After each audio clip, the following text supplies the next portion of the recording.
This morning, getting ready to work on the shed, getting ready to put some plywood on the exterior of it, replace the rotting plywood OSB that's on there, USB, too much computer stuff. Anyway, got my little miter saw set up, very nice saw, works very well. It's a 10-inch Hitachi, might do a review on it sometime. And over there we got the pile of wood. It's been sitting out for a while. I've had it under a tarp, but the tarp leaked, unfortunately. But anyway, going to use those 2x6s, going to use that plywood. Then I'm going to seal the heck out of it after I get it up. So it's off to the races. I'm working with these big metal shelving pieces that I talked about. You'll notice that they have that lip on the inside of them right there. So I'm going to have to notch the pieces of wood.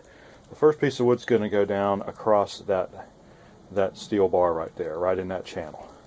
So you'll see what I mean about having to notch it after I get that put in. You can see I have the wood cut to length, 47 inches.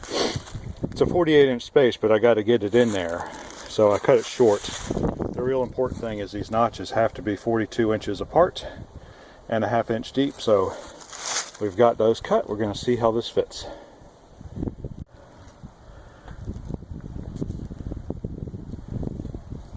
And voila, we see the notches in there. Whoops, I'm going to get back. Notches in there, it's fitting down into that track rather nicely. And it fits the other notch. So when I go to screw the new plywood, there's some old plywood right there. See, it's in bad shape. When I go to screw the plywood in, it's going to be, this is all going to be, well, it's pretty much on one plane. You can't do much about the thickness of the metal on the inside. So it's going to be a little bit off, but it won't be bad at all. And that's plenty of area to run screws into. The first piece in, started off with a short piece because you see that it's going to work out well. See how well that came out on the same plane right there. Make a nice smooth finish. Got the leg sticking out there. Makes it easier to get the first run in. A whole lot easier.